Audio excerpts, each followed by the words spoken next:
Olá, essa é a segunda videoaula do curso de Linguagem de Programação de C#, Geórgico por Larissa Dantas e Pablo Monteiro. Nesta segunda aula, nós vamos conhecer um pouco mais do Visual Studio que já foi apresentado na aula passada por Larissa Dantas. Nós vamos criar nosso primeiro programa e vamos entender o básico da sintaxe do C#. Nessa aula também vamos entender conceitos importantes para quem está iniciando com a programação, como variáveis, operações, vamos fazer operações com variáveis, vamos ver alguns tipos primitivos, vamos aprender a armazenar um texto em uma variável, vamos entender a importância e aprender a fazer comentários e vamos terminar a aula, finalizar a aula com um exercício prático. Eu já abri aqui o Visual Studio, eu já instalei pelo link que Larissa deixou na aula passada. E aqui dentro do meu ambiente de desenvolvimento, eu vou criar o nosso primeiro projeto. Então, eu vou vir aqui em Arquivo, Novo, Projeto. Aqui eu vou criar um aplicativo de console. Aqui eu vou dar um nome a esse aplicativo. Eu vou colocar Primeiro Projeto com C#.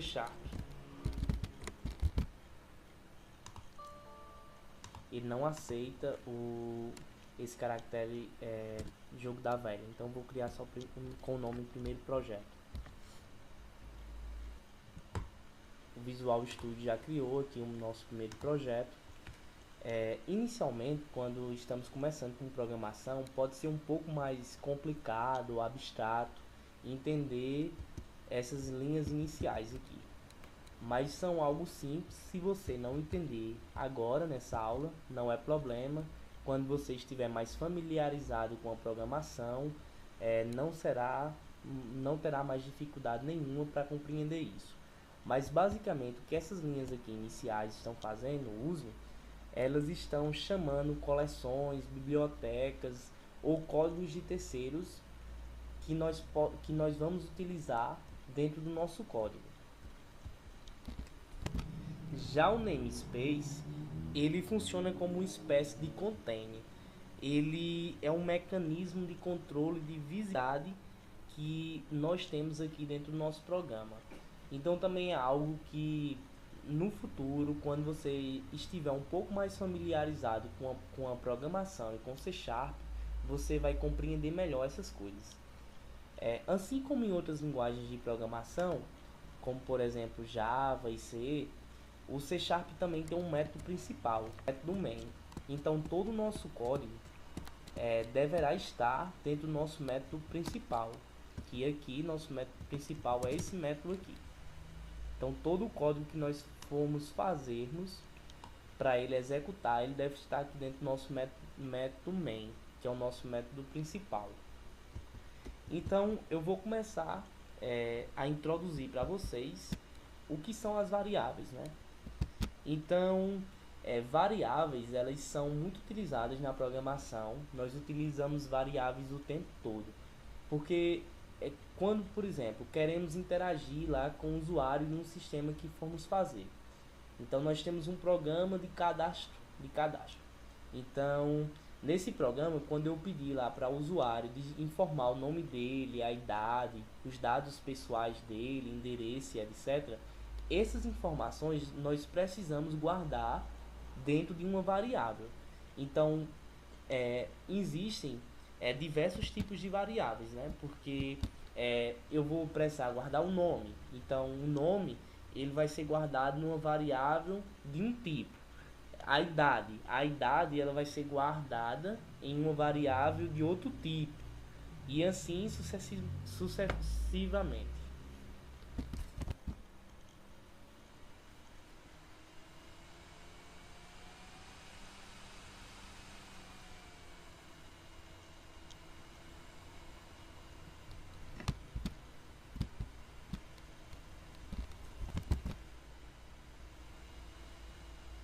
Aqui eu estou tentando imprimir, mas aí o meu console abre e já fecha rapidamente. Eu nem consigo ver o que tem no meu console.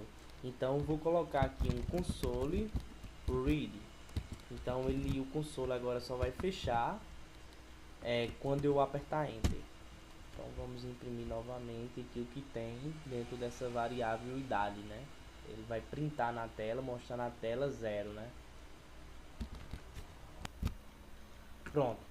Aí nós temos, agora o programa está mostrando o nosso conteúdo da nossa variável idade, que eu defini lá inicialmente como 0. Eu vou dar Enter aqui, né? E vou colocar agora aqui na minha idade 12.5. Vamos ver o que ele vai mostrar aí. Ele nem vai deixar.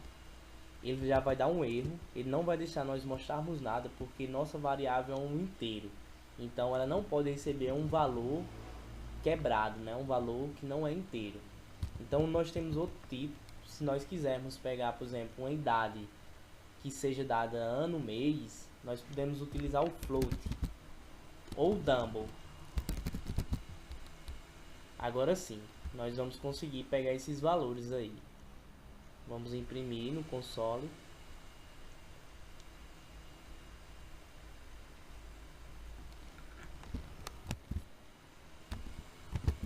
Agora nós estamos aqui pegando o valor 12.5. Ok. Agora vamos fazer o seguinte. Vamos imprimir o nome de uma pessoa e abaixo do nome da pessoa vamos imprimir a idade dessa pessoa. Então, como eu faço para pegar o nome de uma pessoa? Eu vou ter uma variável do tipo string. Então vou fazer um string nome pessoa e aqui eu vou colocar o nome Larissa. Então aqui eu estou mandando imprimir a idade. Então aqui eu vou mandar imprimir o nome.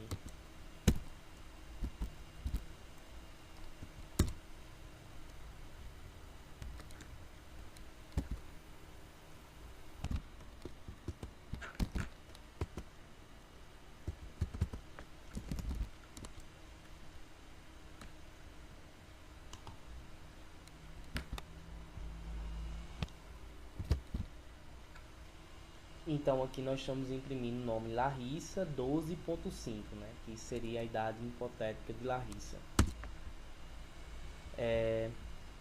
Esse exemplo é bem básico, é para mostrar os tipos de variáveis aqui que nós podemos usar em C#. Tem vários tipos diferentes. Caso nós nem quiséssemos, nesse exemplo, não era necessário utilizar uma variável, nós podíamos imprimir assim, aqui direto no console, Larissa tem 12.5 anos. Ele também ia aceitar, só que aqui é uma mensagem apenas, ele não tem esses valores salvos em nenhuma variável, em nenhum local diferente. Então aí eu estou mostrando, Larissa tem 12.5 anos.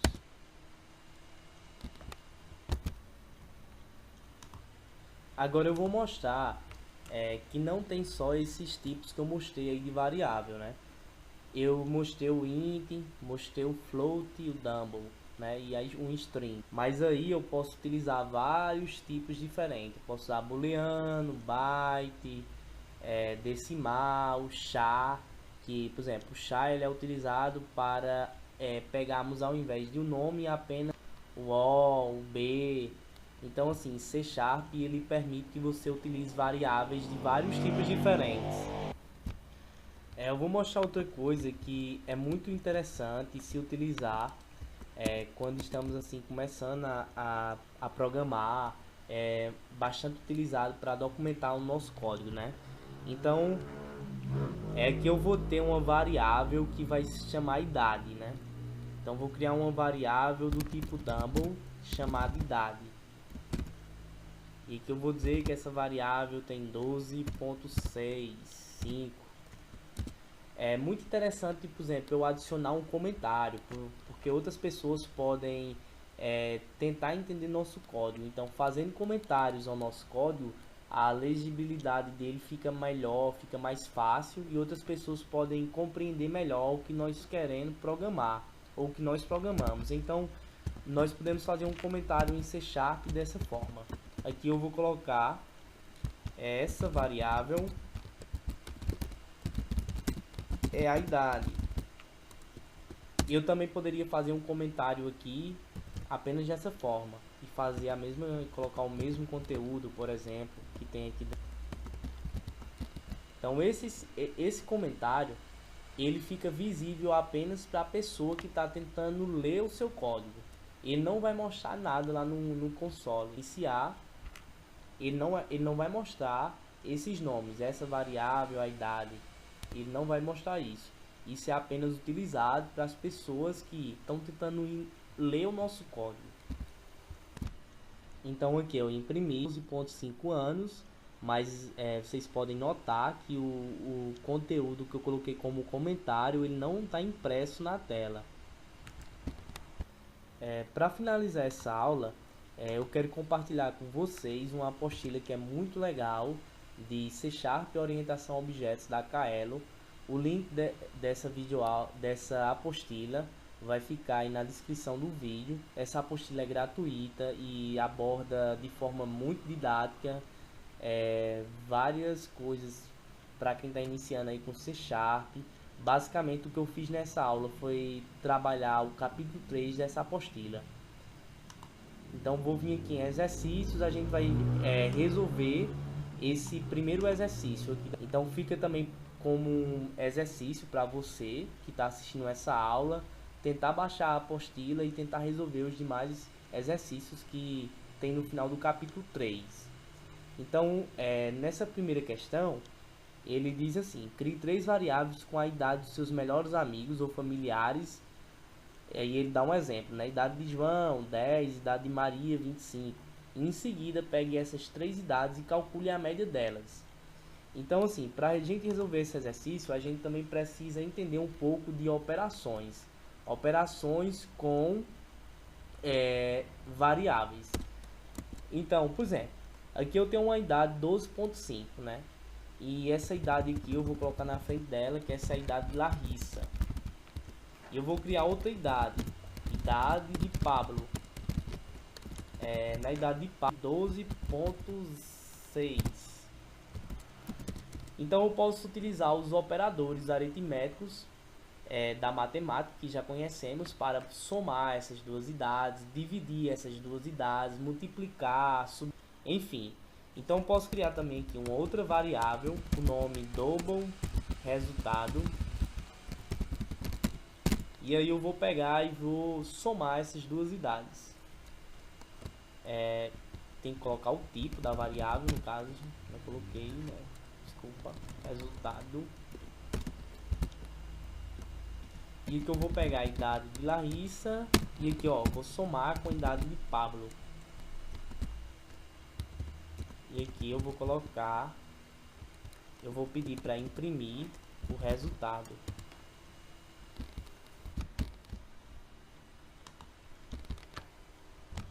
Então aqui eu estou mostrando aqui o valor que está dentro da variável resultado.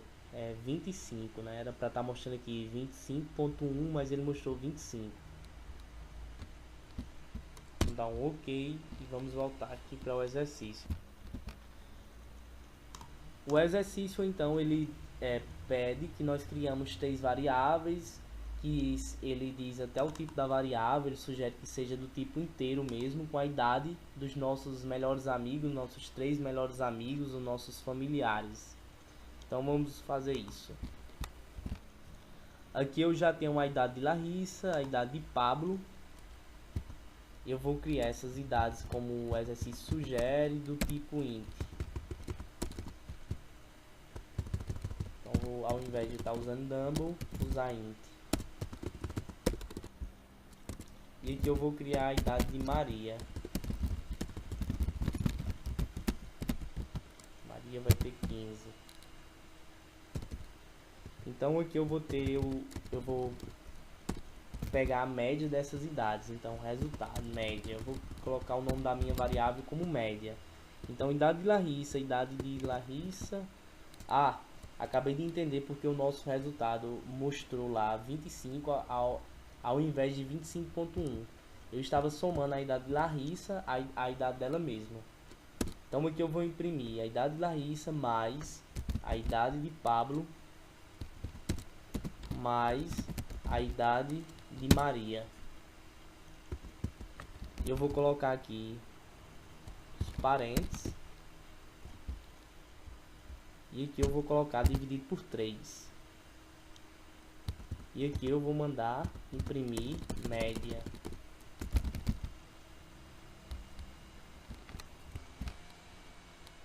Então aí ele me mostra 12, né? Mas era para ele estar mostrando 12,333. Mas ele não está mostrando porque nossa variável do tipo média, ela é do tipo int. Então a gente pode trocar esse tipo int para Dumble, se a gente quiser ter mais precisão no resultado da nossa média. Vamos fazer isso aqui, trocar para Dumble. E agora vamos mandar imprimir novamente.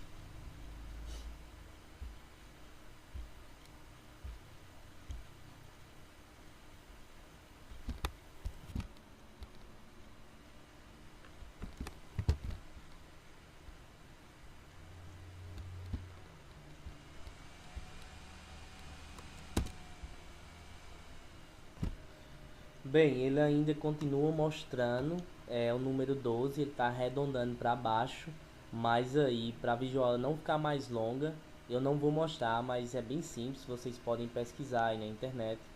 É possível limitar o número de casas decimais do Dumble ou do float. Você pode limitar esse número para mostrar o Dumble com 4 casas decimais após a vírgula, ou enfim. Não é uma coisa difícil, é bem trivial. Eu não vou mais mostrar porque a videoaula já está muito comprida. Então, obrigado pela atenção de todos.